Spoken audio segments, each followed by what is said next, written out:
আগামী 28শে আগস্ট তৃণমূল ছাত্র পরিষদের প্রতিষ্ঠা দিবস হিসেবে কলকাতা শহীদ মিনারে গান্ধী মূর্তির পাদদেশে প্রতিষ্ঠা দিবস হিসেবে পালন করবে তৃণমূল ছাত্র পরিষদের ছাত্ররা। সেই উপলক্ষে শুরু হলো আজ থেকে দাওয়াল লিখনের মধ্য দিয়ে প্রচার।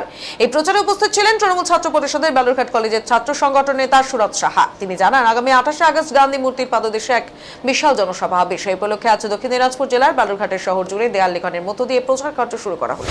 মমতা বন্দ্যোপাধ্যায় যেভাবে ছাত্রদের ভীষণভাবে উপকৃত করছেন এবং পাশে দাঁড়াচ্ছে, সেই জন্য এই জনসভাকে সামনে রেখে দক্ষিণ দিনাজপুর জেলা থেকে প্রচুর ছাত্রছাত্রী যাবেন বলে ছাত্র পরিষদের পক্ষ থেকে আহ্বান জানানো হচ্ছে।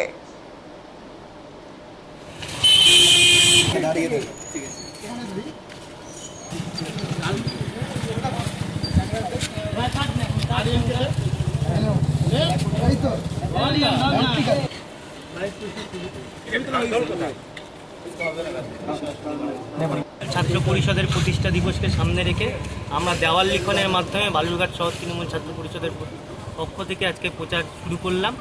এবং আমরা শুধু 28শে আগস্ট, আপনারা সবাই জানেন যে আমাদের শুধু নিজেদের জন্মদিন বলে মনে করি না, আমাদের নেত্রীর প্রতি কৃতজ্ঞতা জ্ঞাপনের দিন। কারণ আপনারা জানেন, মা মাটি মানুষের সরকার, আমাদের নেত্রী মুখ্যমন্ত্রী মমতা বন্দ্যোপাধ্যায় যেভাবে স্টুডেন্টের পাশে এসে দাঁড়িয়েছে বিভিন্ন প্রকল্পের মাধ্যমে, তাকে সত্যি কৃতজ্ঞতা জ্ঞাপনের দিন। আমরা সকলে মিলে 28শে আগস্ট সমবেত হয়ে যাব এবং ধর্মতলায় গিয়ে ছাত্র সমাবেশে গান্ধী মূর্তির পাদদেশে যোগদান করব।